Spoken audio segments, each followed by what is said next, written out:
नमस्ते। Centre for independence and partition studies में एक बारी फिर से आपका स्वागत है। मैं सेंटर की सह निदेशक प्रोफेसर ज्योति त्रिहन शर्मा आपको एक बारी फिर ले आई हूँ एक विभाजन विस्थापित की आप बीती सुनाने। आज हम आप पहुँचे हैं दिल्ली के पीतमपुरा क्षेत्र में, जहाँ पर एक MSS हॉस्पिटल है, मुल्तान सेवा समिति हॉस्पिटल, जिनके प्रेसिडेंट से आज हमारा साक्षात्कार है। हमारे साथ आज हैं रोशन लाल ठुकराल जी, जो MSS हॉस्पिटल के प्रेसिडेंट है, जिसकी नींव बहुत पहले अनडिवाइडेड इंडिया में इनके पिताजी ने रखी थी। वैसे दिल्ली के रिहायशी इलाकों में ये अशोक विहार में रहते हैं, तो आज हम इनसे बातचीत करने आज इनके ऑफिशियल स्पेस पे आए हैं। सबसे पहले सर आप ये बताइए कि आपका जन्म कब हुआ और कहाँ हुआ? मेरा जन्म मुल्तान में हुआ और 29 मई 1937 को मेरा जन्म मनाया जाता है। परिवार के लोग जो हर साल मनाते हैं। 29 मई 1937 में मेरा मुल्तान में ही जन्म हुआ और मुल्तान से मैं जो वहाँ से चले हैं वो 1947 में वहाँ से चले हैं। तकरीबन उस वक़्त मेरी एज 10 और 11 साल के बीच में थे। आपके परिवार में और कौन कौन थे सर? हाँ जी, मेरे परिवार में मेरे माता पिता और भाई, मेरे 8 सगे भाई थे जी। बहन कोई नहीं थी। 8 सगे भाई ही वही मुल्तान में ही हुए सारे। तो मुल्तान के पूरे बच्चे जो परिवार के थे तकरीबन 8 भाई मान लीजिए, और पिता माता और जो बाकी रिश्तेदारी में चाचा वगैरह थे वो थे, सभी मुल्तान से ही मतलब वहीं के ही हमारी रिश्तेदारी मुल्तान से थी। और पूरा जीवन आज भी मुझे मुल्तान पूरी तरह से याद है, एक एक मोहल्ला। क्योंकि उस वक़्त के जो बच्चे, आजकल तो बच्चे मेरे से भी ज़्यादा होशियार हैं, मगर उस वक़्त के जो बच्चे थे बहुत ही सुलझे हुए, माता पिता भी समझदार हुआ करते थे।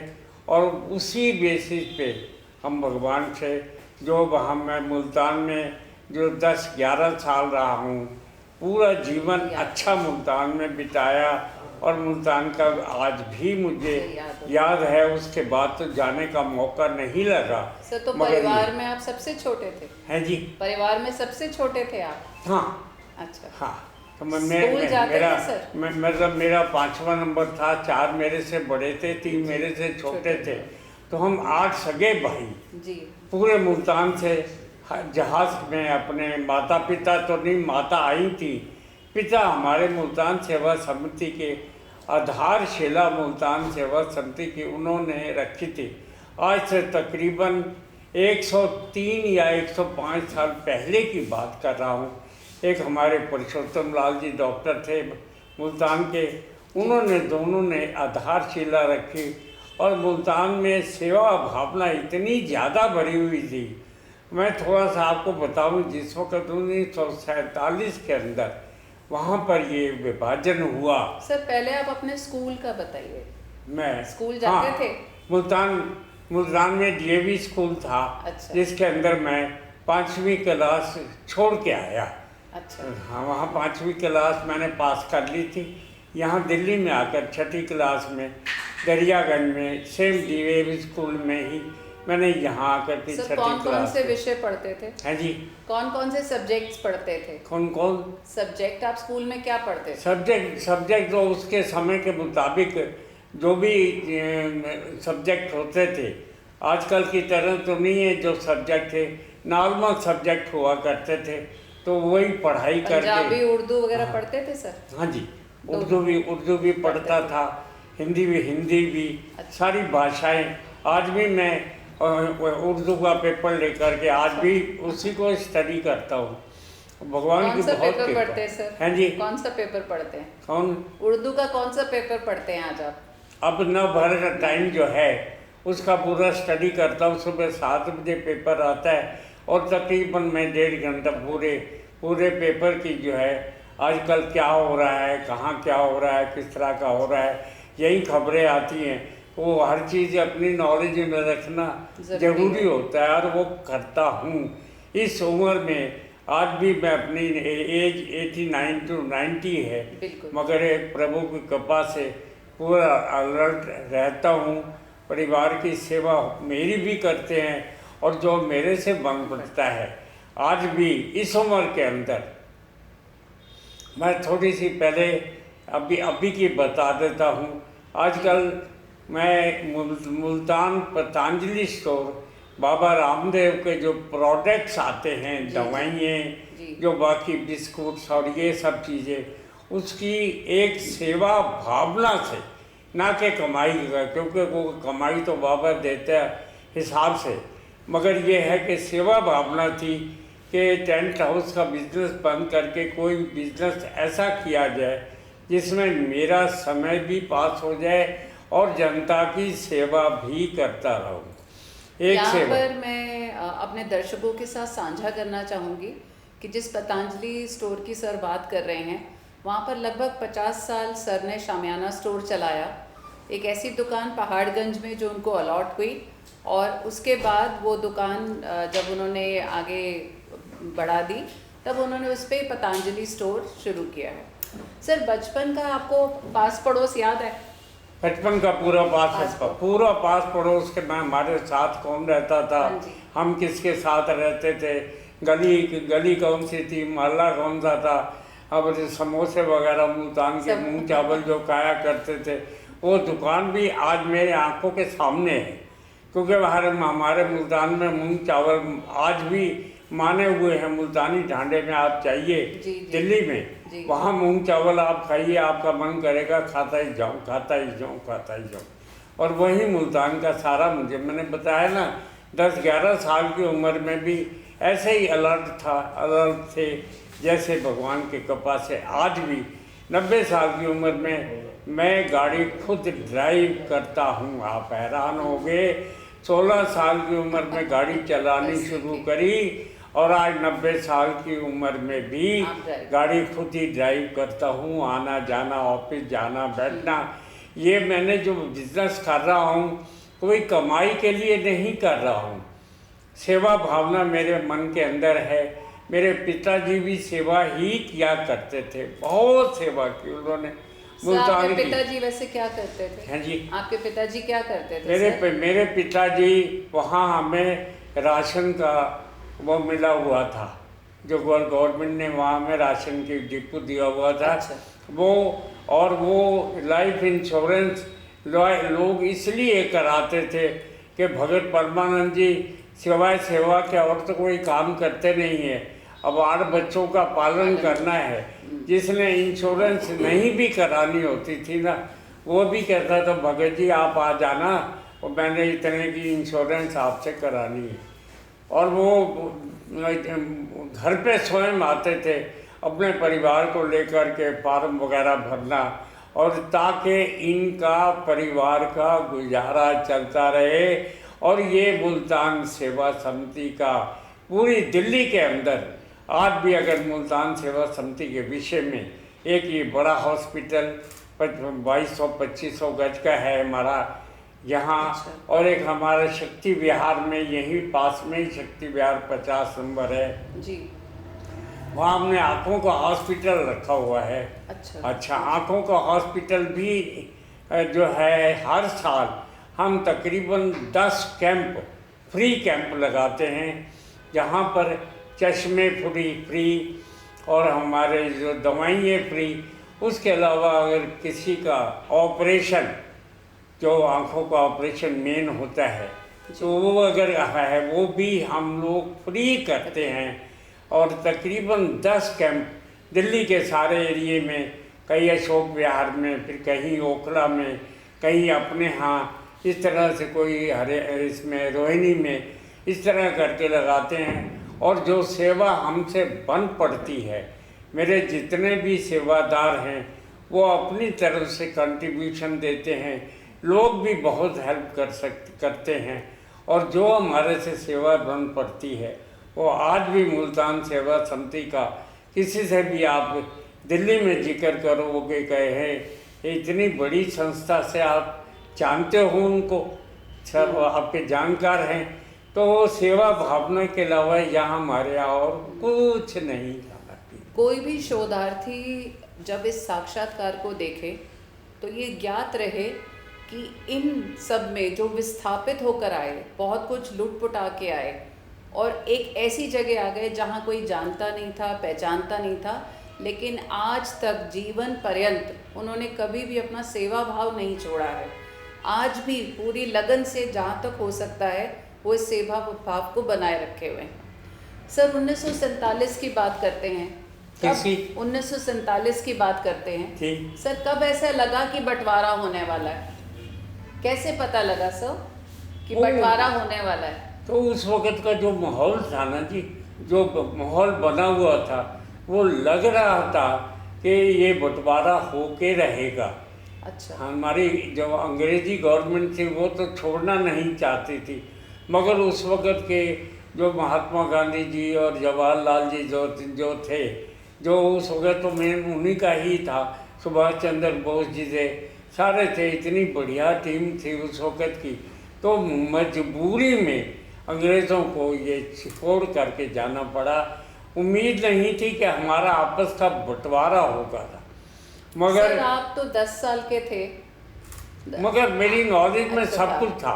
उस वक़्त जो मोहम्मदन के थे वो जिन्ना थे, हाँ, जो मोहम्मदन जो मुसलमानों को चलाते थे, और मौलाना आज़ाद थे उनके, और वो जो भी थे ना, वो चाहते थे कि ये बंटवारा हो जाए। ना चाहते हुए भी बंटवारा हुआ। बंटवारे में जो भी हुआ, जैसा भी हुआ, मतलब ये हुआ सब कुछ आराम से हुआ, कोई झगड़ा नहीं हुआ।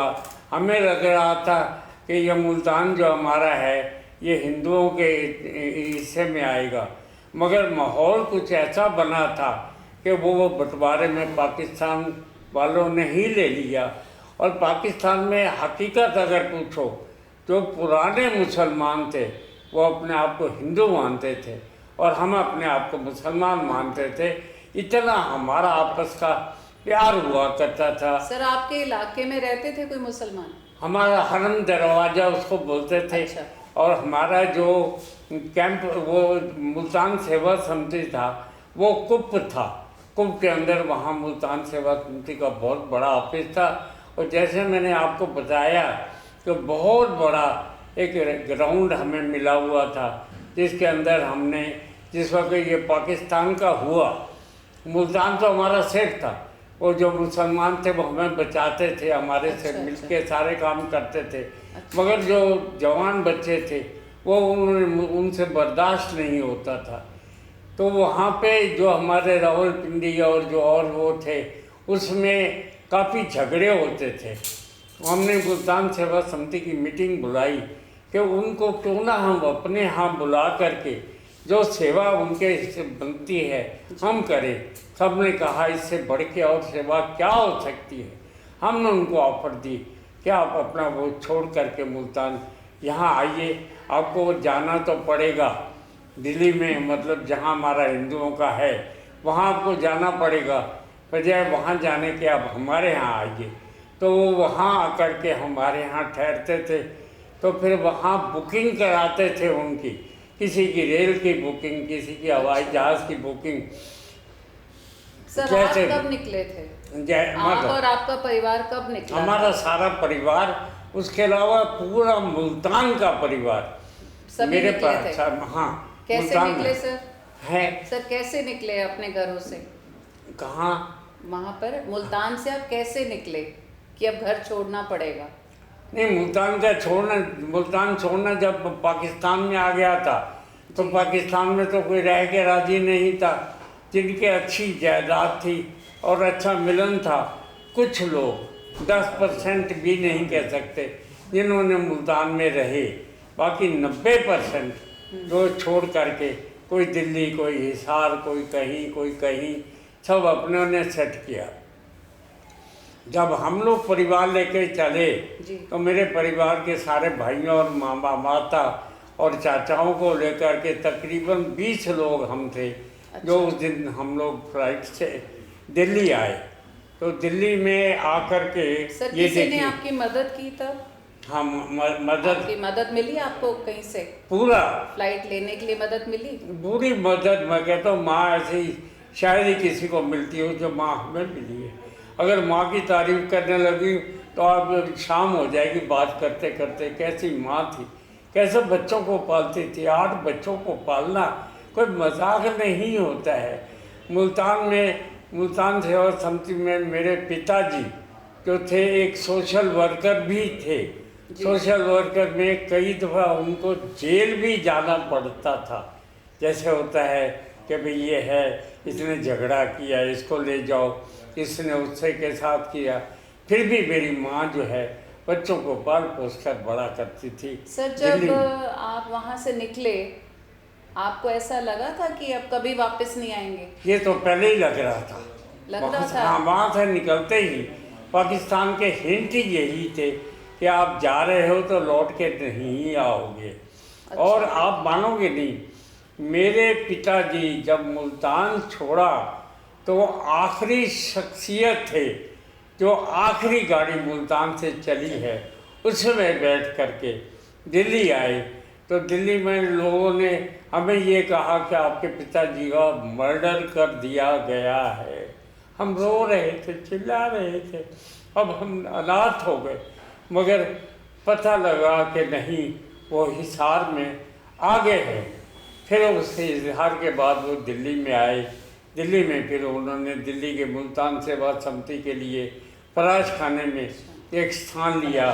फिर उसको दोबारा मुल्तान सेवा समिति की सेवाओं को शुरू किया। आप विश्वास नहीं करोगे, पराश खाना में किया और मानोगे नहीं, पराश खाना में जहाँ हम सेवा करते थे 90% मुसलमान थे, 10% हिंदू थे। मगर हमारे मन के अंदर कोई ऐसी भावना नहीं थी। फिर वहाँ हमने उनकी सेवाएं की। जब बिल्कुल 100% मुसलमान रह गए, 1% हिंदू नहीं थे, तब वो छोड़ करके वहाँ फिर हमें ये हॉस्पिटल बनाना पड़ा।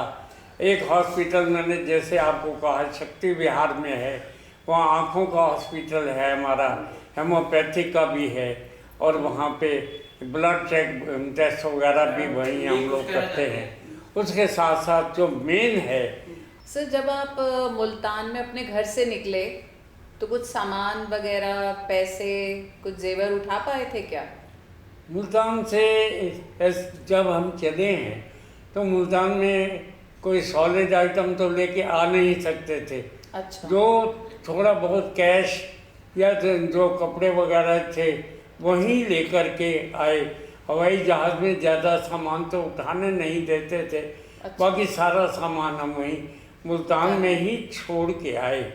कुछ मजबूरी में छोड़ना पड़ा, कुछ वहाँ के मुसलमानों का जो रजू था, जो तरीका था, सलीका था, उसके मुताबिक भी हम ला नहीं पा सकते थे।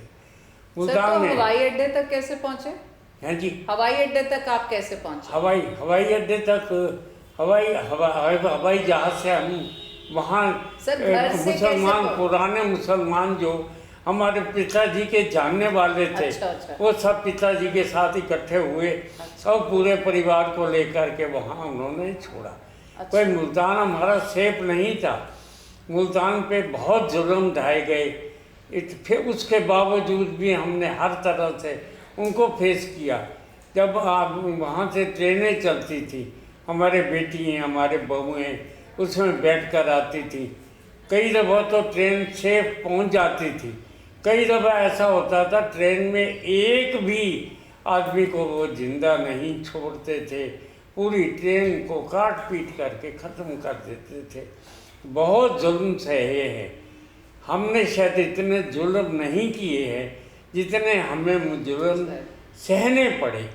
फिर भी मुल्तान जो है जितना भी सेफ हो सकता था, हमारे बुजुर्गों ने मिलजुल करके, पुराने वाले जो है, बल्कि मेरे पिताजी को लोग कहा करते थे कि ऐसा करो आप यहाँ रह जाओ, हम अपना पीर आपको बना देंगे। जो अच्छा। मुसलमानों का पीर होता है ना, हम आपको उनको बना देंगे, आप यहाँ मुसलमान बन जाओ। उन्होंने कहा नहीं, हाँ। जो मेरा धर्म है मैंने धर्म को निभाना है।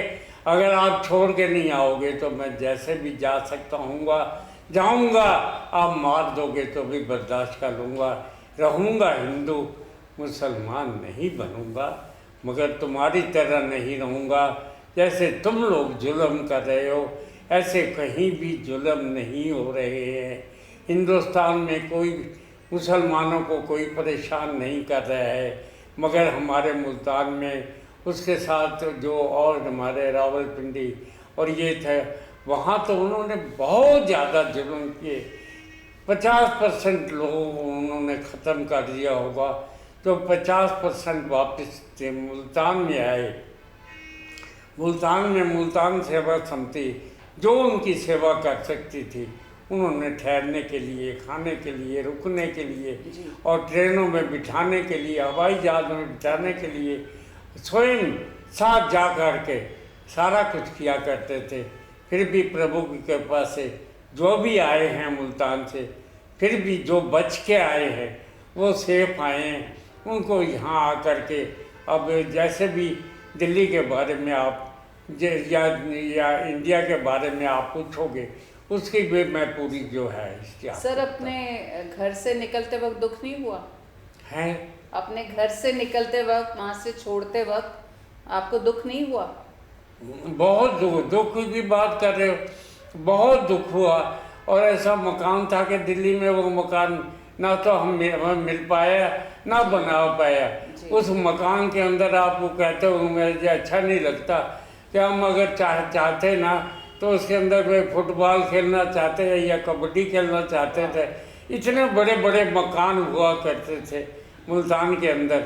मुल्तान एक छोटा मोटा शहर नहीं है। यहाँ मुल्तान में एक दफ़ा आप जाओगे कहोगे वाकई ही दिल्ली के बराबर का मुल्तान है। और ऐसा भाग्य मिला, आज मैं कह रहा हूँ एक दफ़ा मुल्तान अपने जीवन के अंदर 90 में के बाद में पता नहीं साल है, 2 साल है, 4 साल है, एक दो मुल्तान जरूर जाऊँगा और अपने पुरानी याद को ताज़ा करूँगा। ये धन्यवाद मुल्तान के लिए। तो यही हिस्ट्री है जो मैंने आपको बताया। फिर भी मुल्तान बाकी ज़िलों से काफ़ी सेफ होकर निकला है।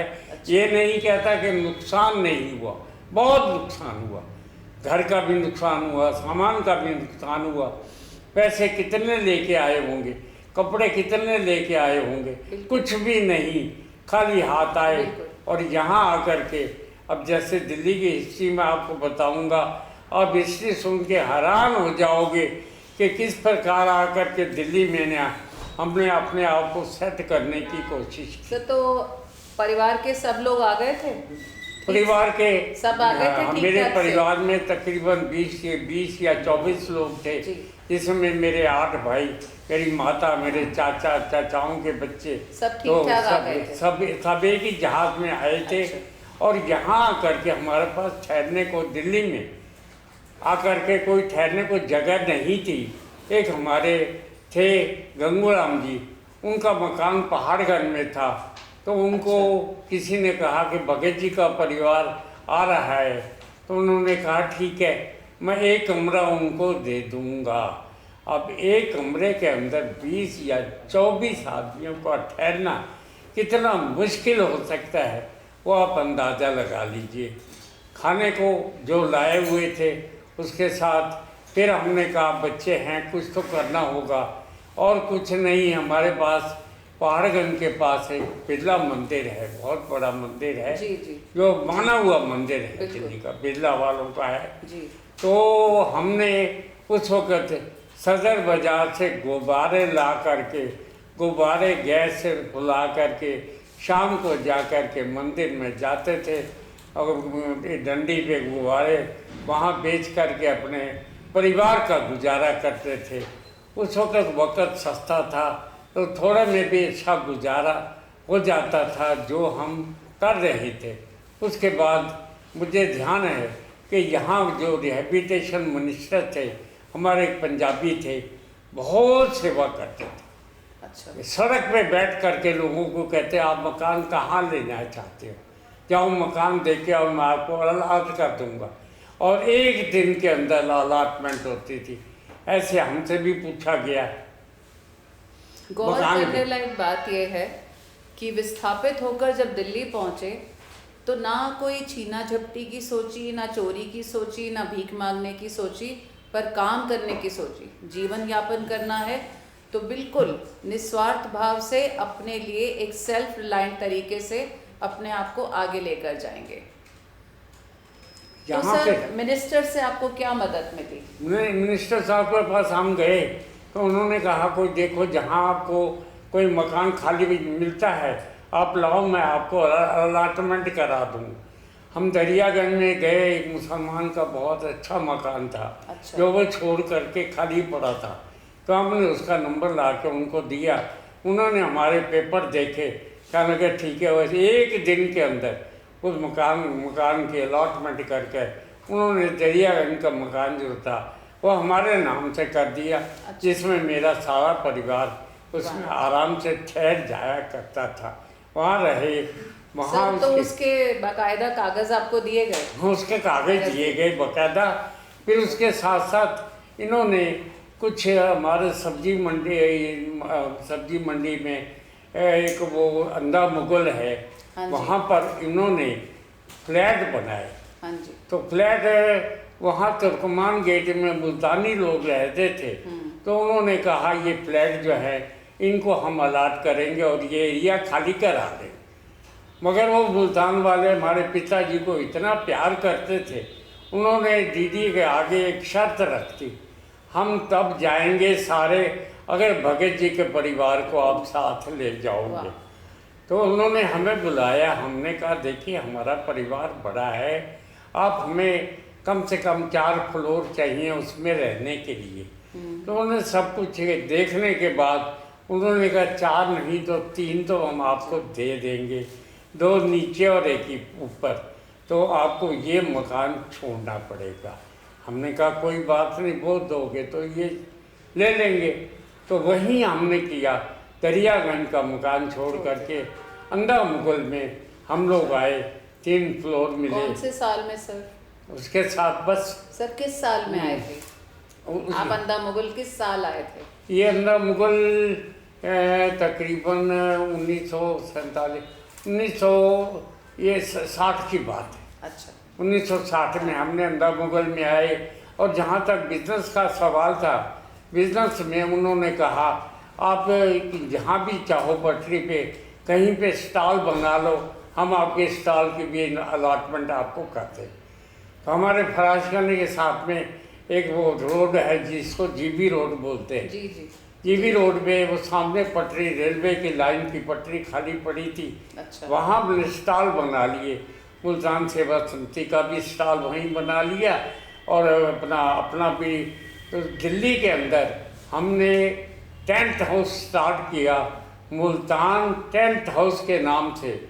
आप विश्वास नहीं करोगे, ये ट्रेड सिर्फ मुसलमान लोग दिल्ली के अंदर करा करते थे, एक भी हिंदू की टेंट हाउस की दुकान नहीं थी। सर, तो वो टेंट हाउस किसने खोला? टेंट हाउस किसने खोला सर? आपके भाई ने खोला या आपके पिताजी ने खोला? पिताजी तो साथ में सेवा समिति वाला वही करते थे। वहाँ बैठते थे। ठीक मेरे बड़े भाई ओम प्रकाश जी थे, फनीलाल जी थे, कृष्ण कुमार थे, मैं रोशन लाल। हाँ। 4 मेरे छोटे भाई थे। छोटे भाइयों को तो हमने अलग अलग वर्कशॉपों में ट्रेनिंग के लिए लगा दिया था कि बड़े होकर के ये मतलब इंजीनियर बनेंगे।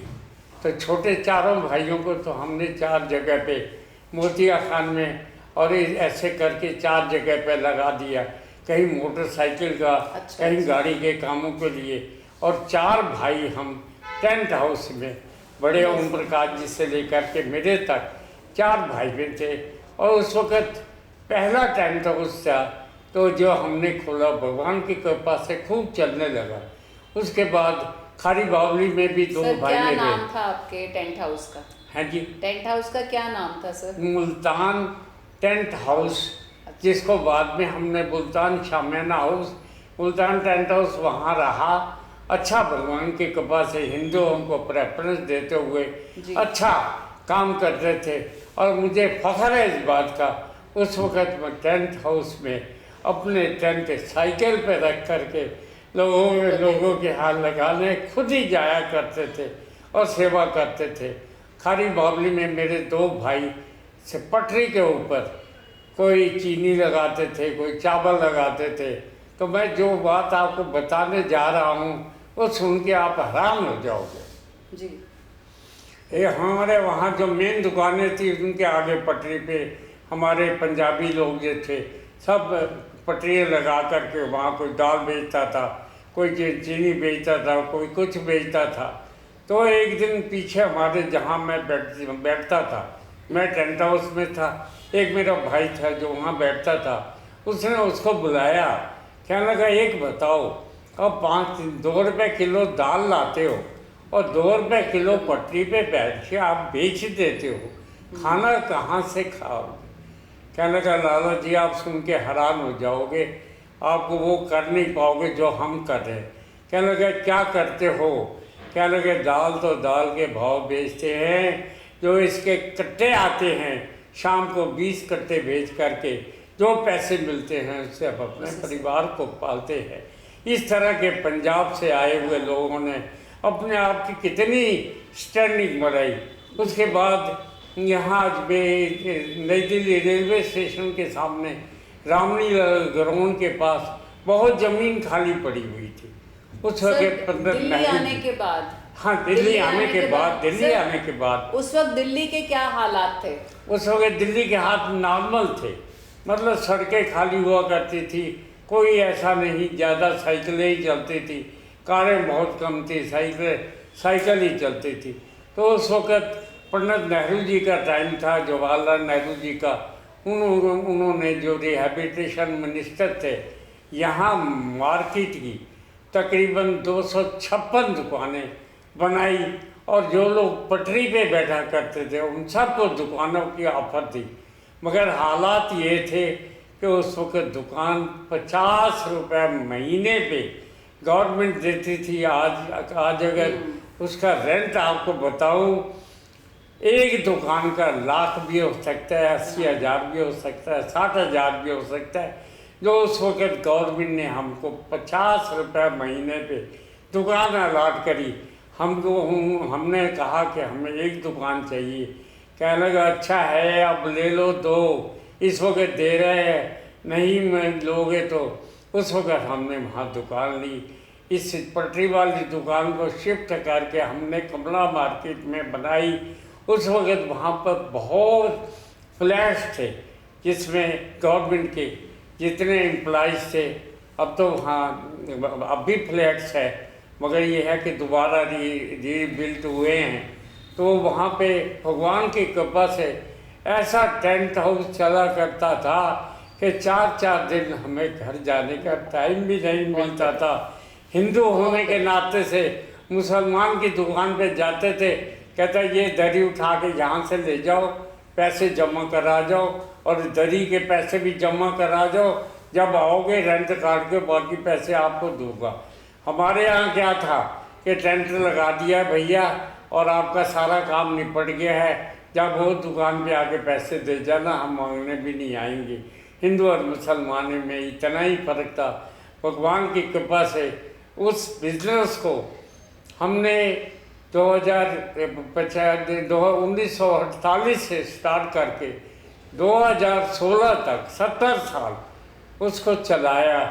जो साइकिल थी, साइकिल भगवान ने कृपा करी, स्कूटर दे दिया, फिर मोटरसाइकिल दे दी, फिर जीप दे दी, सिर्फ हेलीकॉप्टर नहीं दिया। बाकी भगवान की कृपा से इतना सौखा कर दिया कि मुल्तान ज़्यादा फख्र नहीं करता हूँ। मुल्तान शामियाना हाउस के नाम से आज भी यहाँ कम से कम दिल्ली में 400 या 500 टेंट हाउस होंगे। उसके अलावा बैंक्वेट हॉल हैं। इतनी इस लाइन ने तरक्की की और नंबर 1 पे थे। और आज भी किसी से आपको होगा मुल्तान शामियाना हाउस वाले को जानते हो, वो कहेंगे वो भाई वो भाई हैं उनकी बात कर रहे, अरे भैया उन्होंने तो इतनी बढ़िया नई से नई वैरायटी हम लोग निकालते थे और हमारी जो वैरायटी बनती थी उसको टेंट हाउस वाले रात में आधी आधी रात में आकर कॉपी किया करते थे। हमें भी मुल्तान बनना है। आज भगवान की कृपा से सारे ही मुल्तान हैं। जहाँ तक मेरे छोटे भाइयों का सवाल है, 4 मेरे छोटे भाई थे, मोहन लाल जी, कुंदन लाल जी, सदानंद जी और जयचंद जी। चारों जैसे मैंने आपको कहा, उनको हमने ट्रेनिंग के लिए अलग अलग मोटरसाइकिल, स्कूटर, गाड़ियों का। फिर हमने कपड़ा मार्केट में मुल्तान ऑटोमोबाइल इंजीनियर के नाम से वहाँ अपने बच्चों को खुला के दी। और मुल्तान शामियाना हाउस से भी बढ़ कर के उन्होंने तरक्की की।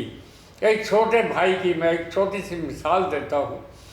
उसको किसी ने कहा तुमने गाड़ी दिखानी है, मुल्तान वालों के हाथ दिखा। वो पहले कनॉट प्लेस में गया, एक टंडन वाले थे, उनको गाड़ी दिखाई, सब कुछ दिखाया, उनको आए। उसके बाद वो हमारे पास आए। मेरा सबसे छोटा भाई जो था वो इंजीनियर था, इंजन का मास्टर था। तो उसने कहा बाबूजी गाड़ी स्टार्ट करो। बाबूजी ने गाड़ी स्टार्ट करी। बाबूजी ने गाड़ी स्टार्ट करके तो कहा जी बोनट खोलो। कह लगा बोनट खोलने की ज़रूरत नहीं है, आपकी गाड़ी के अंदर ये नुक्स है। उसकी आंखें खुली की खुली रह गई। ये भैया वहाँ 3-3 घंटे वो देखते रहे और आपने बगैर खोले इसको बता दिया। कहने लगे कोई बात नहीं है, आज जैसे भगवान ने बुद्धि दे रखी है। अब मानोगे नहीं, उसके जब तक आज तक भी, अब तो वर्कशॉप हमारी ओखला में है, आज तक भी उसकी गाड़ी, बच्चों की गाड़ी, वो तो चले गए, उनके बच्चे मेरे भाई भी चले गए। 7 भाई 8 भाइयों से आज मैं अकेला ही रह गया। वो मेरे साथ चले गए, पिता चले गए, माता चले गए, मेरा और वो 7 परिवार आज भी हम जॉइंट परिवार के नाम से, भगत परमानंद जी के परिवार के नाम से जाने जाते हैं। और किसी मुल्तान वाले को, पुराने किसी को भगत परमानंद जी को वो हाथ जोड़ के खड़ा होता है, भगत जी को आप कैसे जानते हो? मतलब उन्होंने इतनी सेवाएं की, मैं आपको बयान नहीं कर सकता। सारा जीवन पूरी सेवा में लगा दिया। तो और आज भी मेरा दिल्ली ने आपको अपना लिया। मेरे से पहले मेरा बड़ा भाई ओम प्रकाश जी, वो भी 14 साल रहे मुल्तान की। जहाँ तक बात कर रहा हूँ, मैंने अपने पिताजी के साथ में डॉक्टर पुरुषोत्तम लाल जी का नाम लिया। एक हमारे गंगूराम जी थे जो मेरे पिताजी के जाने के बाद प्रधान बने। उसके बाद रघुनाथ जी के थे, वो प्रधान बने। आज उनके 2 बेटे हमारे, ओम प्रकाश जी और हमारे हरीश बजाज जी, मुल्तान सेवा समिति के बहुत एक कमांडर हैं और एक हमारी जनरल सेक्रेटरी है मुल्तान सेवा समिति की। वो भी बहुत सेवा कर रहे हैं। और मैं एक एक की अगर तारीफ करना चाहूँ ना, एक एक का नाम लूँ, जो भी आता है पैसे भी देता है, सेवा भी करता है, तन मन धन से मुल्तान सेवा समिति के साथ जुड़े हुए हैं। आज भी मिसाल है मुल्तान सेवा समिति की। तो मुल्तान सेवा समिति के बारे में जब आप दिल्ली आए, हैं जी, जब आप दिल्ली आए फिर यहाँ पढ़ाई कहाँ की? यहाँ आकर के दरियागंज में, जैसे मैंने आपको कहा ना, पहले तो हम ठहरे पहाड़गंज में, जहाँ एक कमरा हमें ठहरने के लिए दिया गया था। उसके बाद मिनिस्टर को अप्रोच करी, उसने दरियागंज में हमें मकान, मुसलमान का मकान था, वो अलाट कर दिया। वहाँ से फिर हम अंधा मुगल आए। अंधा मुगल में 3 क्वार्टर में रहते थे। उस वक़्त आप विश्वास नहीं करोगे, हमारे यहाँ फिर उसके बाद हम लोग वहाँ से शिफ्ट करके साथ में सराय लोहेला है, सराय लोहेला में शिफ्ट करा। उस वक़्त अशोक विहार डेवलप हो रहा था। अशोक विहार की अगर हिस्ट्री आपको बताऊं, आप हैरान हो जाओगे। अशोक विहार डेवलप होता था और उस वक़्त हम नए नए, जैसे वो रईस होते हैं ना, नए नए रईस बने थे। तो कोई भी ऐसी ऑप्शन नहीं जो हमने छोड़ी हो, लेने की हिम्मत नहीं हुआ करती थी। एक दफ़ा मैं और मेरे बड़े भाई ओम प्रकाश जी जाते थे, हर ऑक्शन में बैठते थे। एक ऑक्शन में हम लोग चले गए। उस दिन एच ब्लॉक के 15 प्लॉट थे 500 गज के, जो उन्होंने ऑक्शन में बेच लिए थे। तो हम लोग भी चले गए। उन्होंने ऑक्शन पे कहा कि ये प्लॉट H35 19,000, सिर्फ 100 रुपये की बिट देनी पड़ती थी। अच्छा।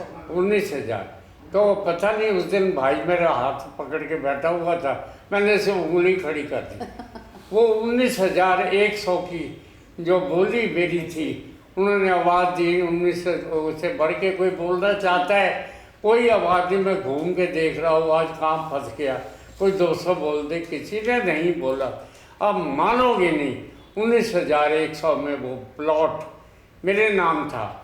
मगर उस दिन जो मजिस्ट्रेट बैठे हुए थे, जो ऑक्शन करा रहे थे, वेदी जी थे, वो हम कुछ लेके नहीं गए थे खाली हाथ, खाली चाय पानी के पैसे जेब में थे, बोल रहे डाल के ले गए थे। तो उनके पास में गया, हाथ जोड़ के, भाई साहब भी खड़े हो गए कि हमारे पास तो कोई पैसे नहीं है, हमने ऑक्शन कर दी। और मानोगे नहीं, 14 प्लॉट 9 बिजली पे गए। एक प्लॉट जो मैंने उंगली उठाई थी वही बिका। तो उसके बाद उन्होंने कहा कोई बात नहीं, आप 1 महीने में पैसे दे दो, मैं ऑर्डर कर दूँ। हमने कहा जी पैसे आपके आज शाम तक या कल तक पहुंच जाएंगी। क्या लगा, मैं 1 महीने का ऑर्डर दे रहा हूँ। उसने लिख दिया पेमेंट कैन में विदिन हम सेकंड डे गए। वो से अपने जो उनका 10% 20% जो उनका एडवांस होता है वो दे करके वो प्लॉट हमने लिया। आज अगर उसकी आपको कीमत बताऊं तो आप हैरान हो जाओगे, 19,100 की। इसलिए उसकी कीमत नहीं बताता कि भाई क्या चल रहा है आजकल मार्केट, तो आप देखते ही हैं। ऐसा बढ़िया वक्त हिंदुस्तान में आकर के फिर हमने भगवान के कृपा से, बस भगवान के कृपा से अशोक विहार में 6 प्लॉट सब भाइयों को, किसी को 300 गज का, किसी को 200 गज का। आप भी आज भी आपके आशीर्वाद से वहाँ 4 मैं और मेरे और 3 भाई वहाँ रहते हैं। बाकी लोग तो शिफ्ट करके गुड़गांव चले गए। रोशन लाल जी से वार्ता जारी रखते हैं। अब हम इनसे जानकारी हासिल करेंगे कि दिल्ली पहुंचने के बाद इन्होंने किस स्कूल में अपनी पढ़ाई को जारी रखा। दिल्ली में जब अब हम आए तो दरियागंज में हमने जैसे बताया ठहर रहे थे, तो दरियागंज में ही एक स्कूल है DAV स्कूल। DAV स्कूल उस टाइम का माना हुआ स्कूल था। और मगर यह है कि थोड़ा भगवान के कृपा से पिछली पढ़ाई हमारी अच्छी थी, वहाँ उन्होंने इंटरव्यू वगैरह लिया और हमें वहाँ दाखिला मिल गया। उसमें हमने 11वीं तक मैंने उसी स्कूल के अंदर ही भगवान की कृपा से फर्स्ट डिवीज़न तो नहीं, सेकंड में अवश्य रहा करता था। और बहुत हम लोग मेहनत करते थे, हम भी करते थे। और मैं आज के टीचर के विषय पे तो कुछ नहीं कह सकता, मगर हमारे जो टीचर थे हमारी एक एक कॉपी को स्वयं चेक करते थे, फिर हर हफ्ते हमारे टेस्ट लिया करते थे। हमें इवन अपने घर में भी बुला करके कई दफ़ा वो पढ़ाई कराया करते थे। आजकल तो ट्यूशन्स करना कैसे है वो आप सब लोग जानते ही हैं, मगर हमारे टाइम के अंदर हम लोग भी मेहनत करते थे। हमारे साथ साथ जो हमारे वहाँ के टीचर थे वो भी। उसके बाद फिर जा कर के मैंने BA तक किया है। BA मैंने प्राइवेट किया क्योंकि बिजनेस में काफ़ी समय लगाना पड़ता था। तो रेगुलर कॉलेज में मेरे बाकी 2 एक भाई था, वो दिल्ली कॉलेज में हमारे सामने अजमेरी गेट पे ये कमला मार्केट के सामने दिल्ली कॉलेज है, उसमें पढ़ते थे। और मैं जो था शुरू से ही अपने आप को बिजनेस में ही रखा। बिजनेस के दौरान ही मेहनत करके शाम को वहाँ चावड़ी बाज़ार के अंदर एक कॉलेज था, PT कॉलेज, उसमें जा कर के शाम को वो पढ़ाई करता था। और भगवान के कृपा से BA पास की। उसके बाद पढ़ाई नहीं कर पाया, ये बिजनेस ही चला करके सब भाई बच्चों को भी सेट करना था, अपने आप को भी सेट करना था। सर, तो इसका मतलब बहुत स्ट्रगल रहा। हाँ जी, परिवार के लिए, आपके लिए बहुत स्ट्रगल बना रहा। हाँ, बहुत संघर्ष किया क्या अपने आप को खड़ा करने के लिए। अपने आप को खड़ा करने के लिए आप मानो मैं कह रहा हूँ कि 4-4 दिन हम लोग घर नहीं जाया करते थे, पटरी पे बैठ के रोटी खाया करते थे। वो गुर्बत भी हमने देखी हुई है, मेहनत भी करी हुई है। उस मेहनत का फल भगवान ने दिया है। आज भी भगवान की कृपा से परिवार के बच्चे बहुत अच्छे बिजनेस में अपने काम में लगे हुए हैं और पूरा अपना बिजनेस संभालते हैं स्वयं। वो क्यों? कि उनका पिता मेहनती था, उसका असर उन बच्चों पे भी पड़ता है। जो हमने किया वो हमसे भी बढ़ के उन्होंने किया है। तो ऐसा भी चाहता हूँ कि आप लोग भी इसी प्रकार से अपना जो है अपने बच्चों को अपने को इसी प्रकार से बना करके रखें। और जो और सर, अगर बंटवारा नहीं हुआ होता तो जीवन कैसा होता? अब ये देखो जी, जो चीज़ होती है आगे, अगर वो जीवन बहुत बेहतर होता अगर हम अपनी जगह वहाँ रह जाते। अपना ठिकाना है और हमें पता है किस तरह से कितनी मेहनत करके हम लोगों ने स्टैंडिंग की।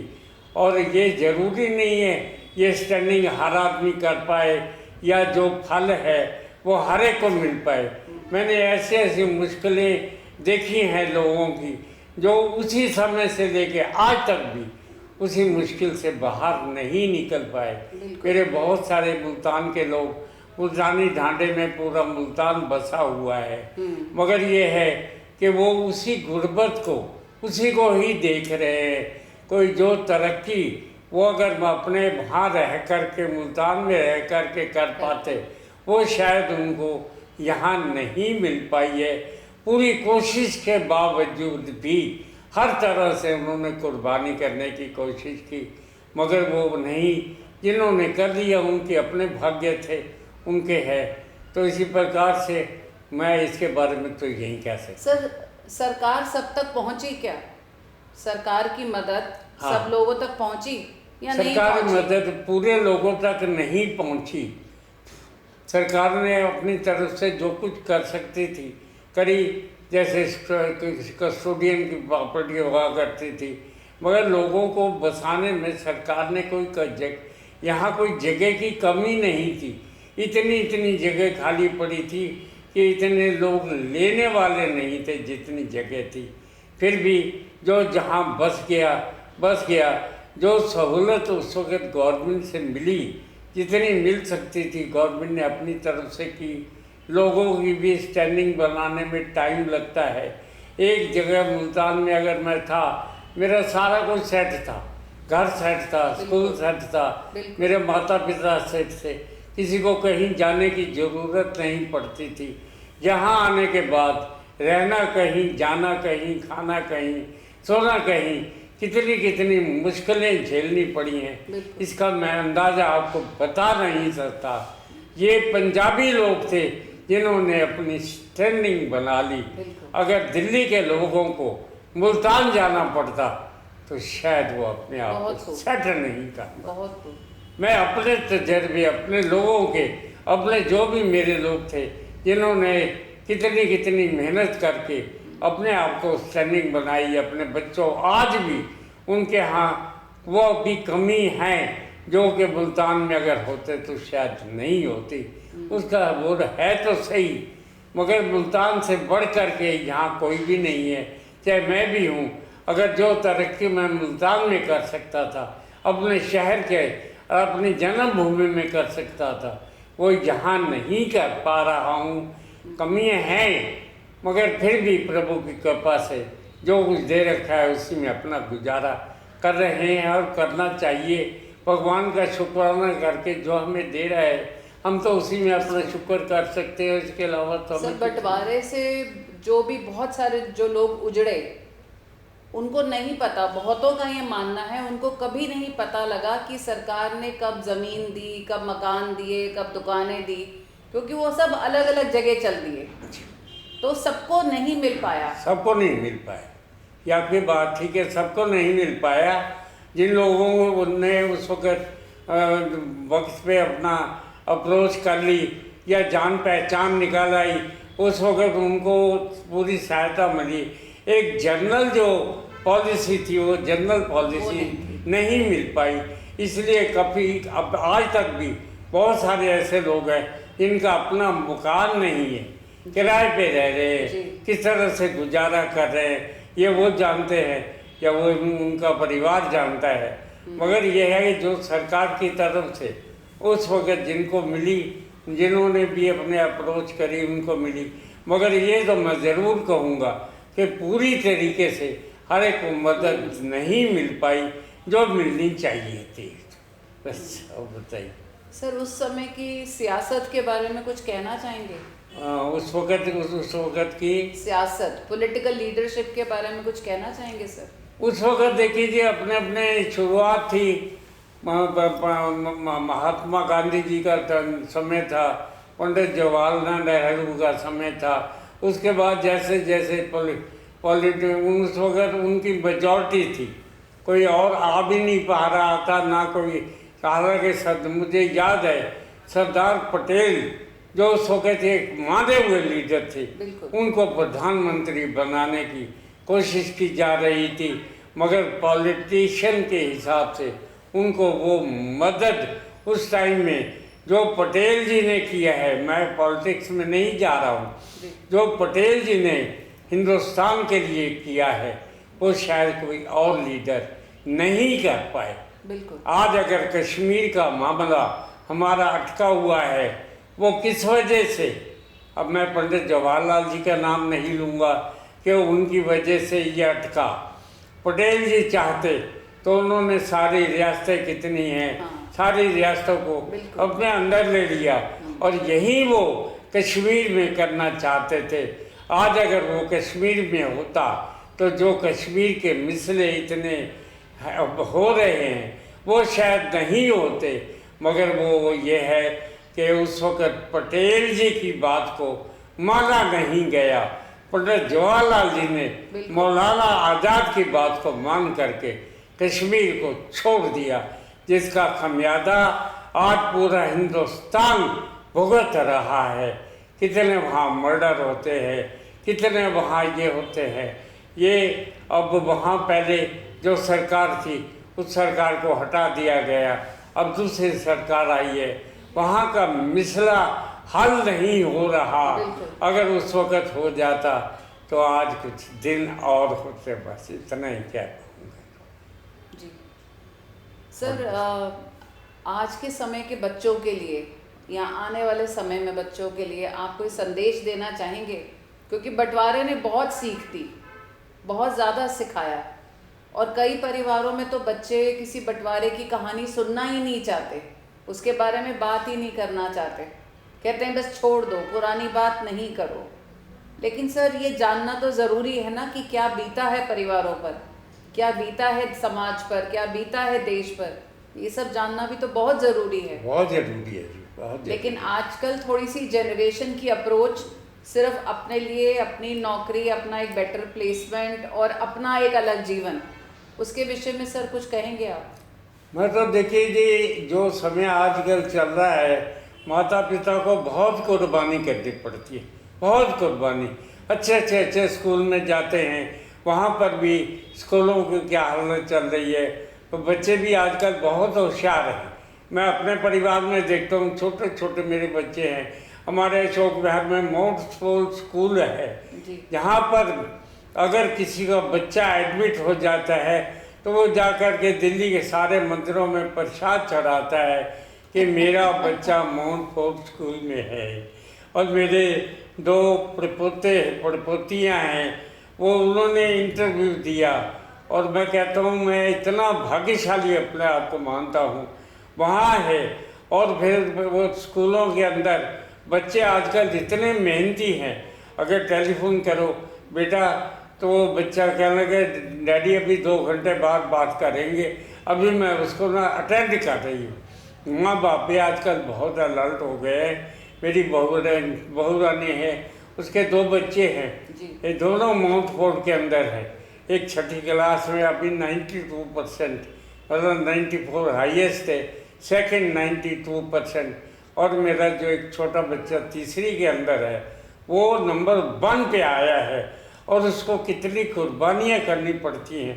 आजकल ये नहीं है कि माँ बाप कुछ नहीं करते, माँ बाप खाना भी छोड़ देते हैं मगर बच्चों को प्रेफरेंस देते हैं। और मैंने अपने परिवार के साथ साथ बाकी बच्चों को भी देखता हूँ, बहुत ही मेहनत करते हैं और अपना जितना समय होता है खेल कूद के अलावा पढ़ाई में भी, और वही हमारा असली जीवन है। अगर हमने अपना जीवन सुधार लिया, अगर आपका जीवन सुधर गया तो आप समझिए आपका सारा परिवार का जीवन सुधर गया। मैं तो फख्र करता हूँ बच्चों को देख करके, खासकर अपने बच्चों को भी ऐसे ही जैसे मेरे बच्चे हैं ऐसे ही बहुत सारे परिवार के बच्चे हैं।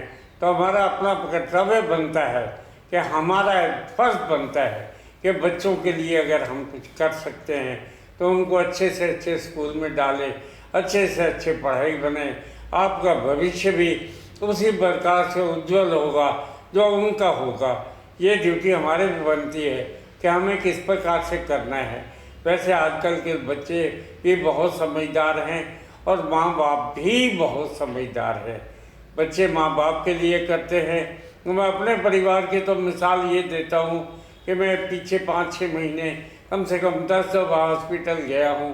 मेरे 2 बेटे हैं, मेरी जो उन्होंने सेवा की है मैं उसके विषय में आपको बता नहीं सकता। परिवार को छोड़ करके हॉस्पिटल में पड़े रहा करते थे, कम से कम 10 दफ़ा मुझे हॉस्पिटल में जहाँ 2 दिन 4 दिन 6 दिन 8 दिन रहना पड़ा, मगर बच्चों ने जो सेवा की, मैं मिसाल देता हूँ कि ऐसे परिवार के सारे बच्चे हो। खाना नहीं खाना तो नहीं खाना, अगर पिता नहीं खाएगा तो हम भी नहीं खाएंगे, ये खाएगा तो हम खाएंगे, नहीं तो नहीं खाएंगे। तो भाग्यशाली है हम लोग जो हमारी ऐसी संतान होती है और ऐसी संतान को पाल पोस के भी हम लोग बड़ा करते हैं, वो हमारी सेवा करते हैं और हमारा भी कर्तव्य बनता है कि जो उनकी सेवा हम लोग कर सकते हैं करें। और जो कुछ पूछना और बताइए। बस धन्यवाद थैंक यू सो आपका। मच, बहुत बहुत धन्यवाद सर आपका। मेरी बेटी, मैं आपका धन्यवाद करता हूँ। आपने मेरे मन तो ये की आशीर्वाद है कि जो आपने मुझे अपनी बेटी कहा। मुझे आशीर्वाद कौन देगा ये बताओ। सर आप पे तो परमात्मा का आशीर्वाद है, जय। आपके माध्यम से तो बहुत लोग तर रहे हैं। बहुत आभार सर आपका कि आपने centre for independence and partition studies को अपना समय दिया। धन्यवाद मेरी बेटी, मुझे बहुत अंदर से खुशी हो रही है बहुत बहुत आपसे आभार। बात, बहुत धन्यवाद। तो इसके साथ हम इस साक्षात्कार के अंत पे आ पहुँचे हैं। ज्ञात रहे, शिक्षित बनिए, स्वावलंबी बनिए, वही एक माध्यम है जीवन को सही मायने में आगे लेकर जाने का। यहाँ पर मैं धन्यवाद करना चाहूँगी दिल्ली विश्वविद्यालय के कुलपति आदरणीय प्रोफेसर योगेश सिंह जी का, जिनके माध्यम से हम इस सेंटर की स्थापना 2023 में कर पाएँ। मैं अपना आभार व्यक्त करना चाहूँगी सेंटर के चेयरपर्सन प्रोफेसर रवि प्रकाश टेकचंदानी जी का, जो निरंतर हमें किसी न किसी प्रक्रिया के माध्यम से सेंटर के साथ जोड़े रखते हैं। साथ ही मैं आभार व्यक्त करना चाहूँगी सेंटर के डायरेक्टर प्रोफेसर रविंद्र कुमार जी का, जिनके पूरे सहयोग से, पूरे मेहनत से ये सेंटर आगे बढ़ रहा है। आज यहाँ पर दिल्ली में पीतमपुरा में मेरे साथ जुड़े हैं सेंटर के टेक्निकल असिस्टेंट गुरजीत सिंह जी, जिनके बिना हम किसी भी वीडियो को कवर करने में बिल्कुल असहाय महसूस करते हैं। आपके साथ हम लोग निरंतर जुड़े रहेंगे। जब तक अगली बार मिलते हैं तब तक के लिए आपका आभार और धन्यवाद। नमस्ते।